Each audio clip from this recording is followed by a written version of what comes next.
Welcome! In this video, you'll be learning how to set up and use the BoostHQ integration in your SkyPrep platform. It allows your users to quickly log in to the platform and access all the content and social learning features within it. To begin, click on Integrations in the navigation menu, then click on Configure beside BoostHQ. Enable the integration, then either turn on Open in New tab if you want BoostHQ to always launch in a different window, or leave it off if you want it to open within SkyPrep. Either way, click on Launch Platform to begin the setup process. You'll be taken to the BoostHQ homepage. This is what it will look like once you have some content in the platform, although yours will be empty when you first log in. This page serves as a personalized hub, allowing quick and easy access to content that you have recently viewed, items you've bookmarked, groups you've favorited, as well as content that has been recently added or is currently trending. The first thing you should do is decide what groups you want to create. Similar to SkyPrep, groups function to organize your users into different cohorts. However, in BoostHQ, groups are also what you upload your content into, and they serve as the highest level of content organization. In order for a user to view content in the platform, they'll need to belong to the group that it was uploaded into. To create your first group, click on Groups, then on the plus button. Select Create Group and give it a name.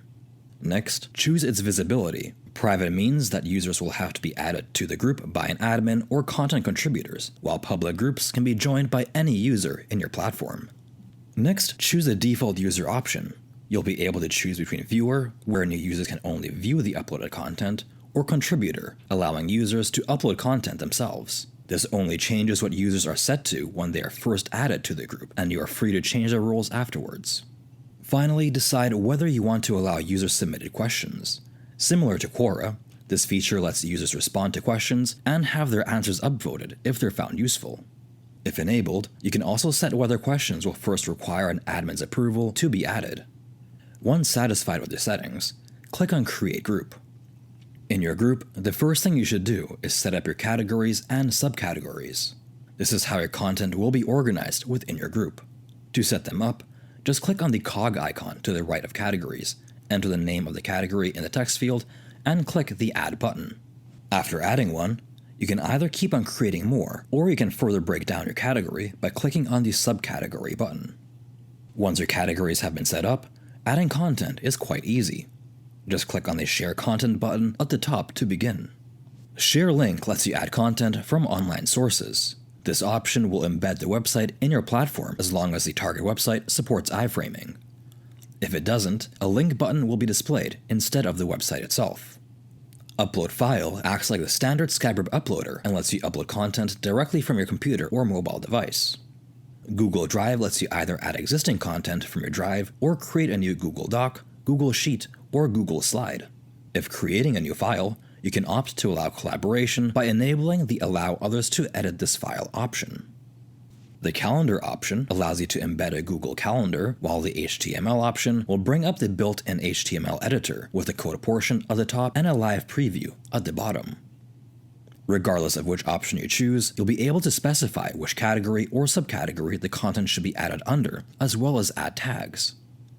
Tags allow you to attach keywords to the content, making searching for content easier for your users. By default, the number of tags is limited to 5. If you require more tags, simply let your account manager know. Once you've added content, you can start exploring the social learning features included in BoostHQ. On the left, you have the discussion and poll areas.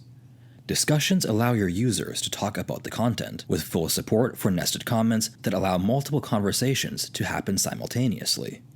When commenting, you can use the @ symbol to either mention specific people or ping everyone in the group. Doing so will send them a notification that they were mentioned in your comment. You can also upvote comments to show that they were helpful. Clicking on polls will let you create polls for your users. Click on the Add button to add one, and use the plus button to add additional responses. These are reflected in real time when your users answer. At the bottom, you have the Viewers button, which will show you who has viewed the content. If you want to remind users to view the material, either select them from the list or use the Select All option and click on the Send Reminder Emails button. The Like button lets you give the item a like and show others that it was helpful, while the Bookmark button adds your content to your bookmark area for easy reference in the future. At the top, you have options to pin content, move content to another group, edit the name, tags, and category, download the file, or delete the item. Going back to the Groups page, clicking on Show Only Pinned Content will hide all content that isn't pinned. Beside the Share Content button, you have the Start a Discussion option.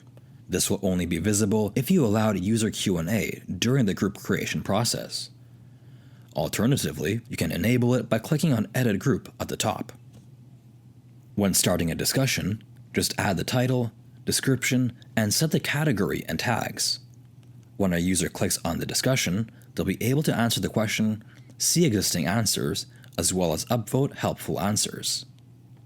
Finally, clicking on Add Members will let you add members to the group, while clicking on the three dots in the upper right and selecting members will let you see the group's current members, as well as change their roles between viewers and contributors.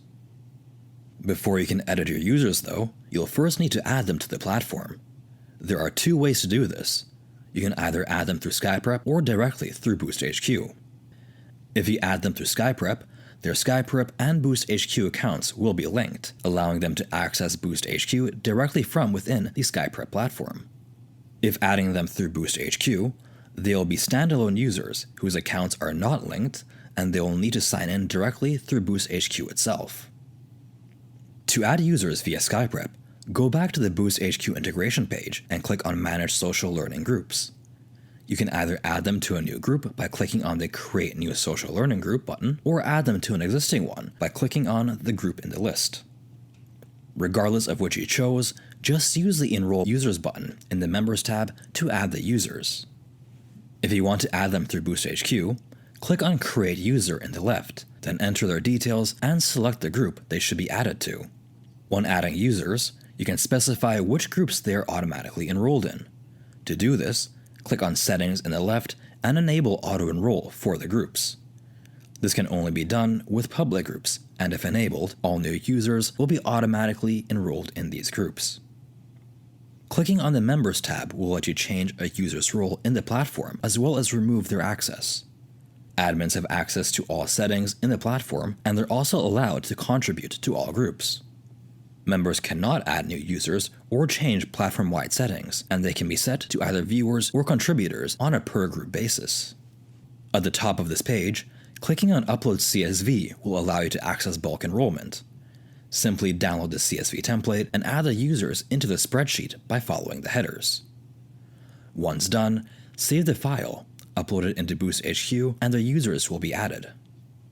The Settings tab lets you specify who can create new groups, as well as enter a list of approved team tags. If you leave this field empty, users can enter tags freehand.